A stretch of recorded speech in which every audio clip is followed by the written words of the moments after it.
Hello everyone, আমি কুশল আর তোমরা দেখছো কেবি ব্লগ। ফ্রেন্ডস, তোমাদের সাথে আমার নতুন ভিডিওতে আবার দেখা। তো আজ যেটা হয়েছে সেটা হলো, প্রতিদিনের মতো অফিস থেকে বাড়ি ফেরার সময় আমি বিরাটি স্টেশনে বসেছিলাম। আর সেই সময় দেখলাম যে যেটা হয় আর কি, মানে শিয়ালদা বারাসাত মাতৃভূমি লোকাল এসে দাঁড়ালো। তো কিছু সময় দাঁড়ানোর পরে দেখি গাড়িটা ছাড়ছে না। খোঁজ খবর একটু ভালোভাবে কাছে গিয়ে দেখলাম যে গাড়িটা নাকি খারাপ হয়ে গেছে। আর লোক দেখো গাড়িটা থেকে কত নেমেছে। দেখো এ যেন বিরাটি স্টেশনের জনসমুদ্র। বিরাটি স্টেশনে লোকে লোকারণ্য, মানে এমন একটা হয়ে গেছে আর কি। তারপরে দেখলাম যে শিয়ালদা বনগা লোকাল দিয়েছে, আর সকলেই শিয়ালদা বনগা লোকাল ধরার জন্যই চেষ্টা করছে, কিন্তু মনে হয় না যে ধরতে পারবে বলে। কারণ শিয়ালদা বনগা লোকালে আমরা সকলেই জানি, যারা কম বেশি ট্রেনে উঠি, তো শিয়ালদা বনগা লোকাল মানে বিশাল ব্যাপার, মানে প্রচুর ভিড় থাকে। তো দেখা যাক, সবাই ওঠার তো চেষ্টাই করছে। দেখো এই গেটটাতে দেখো কিভাবে লোকগুলো নামছে, ধারণা করা যায় না। মানে যারা ডেলি প্যাসেঞ্জারি করে তারা যে এতটা কষ্টে যাওয়া আসা করে, সেটা মানে না দেখলে, এই ভিডিওটা না দেখলে বুঝতে পারবে না তোমরা কতটা কিভাবে যাচ্ছে। দেখো পুরো পুরো মানে লোকে একদম লোকারণ্য হয়ে গেছে, কোনো রকম হয়ে গেছে। খুব রিস্কে যাচ্ছে, বহুত রিস্ক নিয়ে যাচ্ছে। দেখো এই দেখো আর একজন কোথায় উঠেছে, দেখো এই একজন, মানে জানি না এখান থেকে না যেন পড়ে, মানে এখান থেকে যদি কোনো রকমভাবে ব্যালেন্স ফেল করে তাহলে খুবই খারাপ অবস্থা হয়ে যাবে।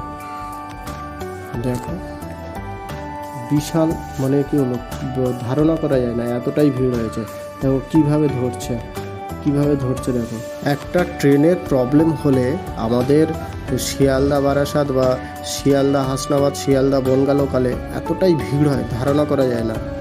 দেখো জীবনের ঝুঁকি নিয়ে সবাই মোটামুটি যাচ্ছে আর কি, এরকম একটা ব্যাপার।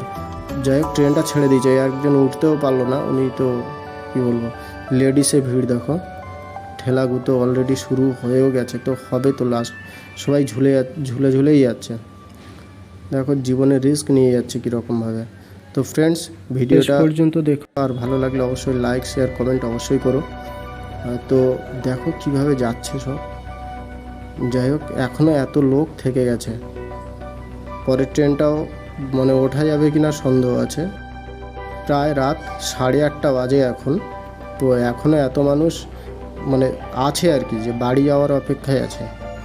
তো দেখো ট্রেনটা বেরিয়েও যাচ্ছে, কিন্তু প্রতিটা গেটে দেখো, প্রত্যেকটা গেটে প্রচুর পরিমাণে ভিড় আছে। প্রতিটা গেটে বিশাল খারাপ অবস্থা হয়ে যাচ্ছে।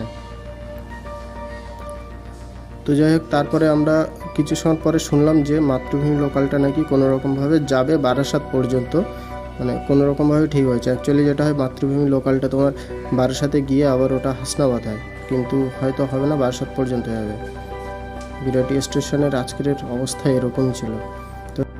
তো যাই হোক, এবার তারপরে শুনলাম যে ট্রেনটা নাকি ছাড়বে। তো সকলে দেখো তড়িঘড়ি করে উঠছে মোটামুটি। এদিকে দেখছিলাম যে সিগন্যালটা এখনও হয়নি, তাও উঠছে, মানে ছাড়ে কিনা সন্দেহ আছে। তো আমি কাছে গিয়ে শুনলাম যে না, ছাড়বে ট্রেনটা, আর সিগন্যালটাও তার পরপরই হয়ে গেছিলো। কাকার মুখের হাসি দেখো, ট্রেনটা ছাড়বে শুনে। শুধু কাকাই না, প্রত্যেকেই একটা আস্থা পেয়েছিল। আমিও তো মানে ভেবেছিলাম যে না, অন্তত টাইমলি বাড়ি পৌঁছাতে হবে, মানে লাস্ট ট্রেনটা তো ধরতে হবে না, এটা ভেবেছিলাম। তো যাই হোক, গাড়িটাতে মোটামুটি ঠেলাগুতো করে উঠেছি আর কি। গাড়িটার অবস্থা। তো বারাসাতে নেমে অটোমেটিক্যালি শুনলাম যে 2 নম্বরে আমাদের হাসনাবাদ দিয়েছে। তো রীতিমতো সবাই দৌড়চ্ছে দেখো ধরার জন্য, কারণ টাইমটাও হাতে ছিল না, আর টাইমের মধ্যেই ছেড়ে দেবে। গাড়ি ধরার জন্য সবাই দৌড়চ্ছে। তো আজকের ভিডিও ফ্রেন্ডস এই পর্যন্ত, দেখা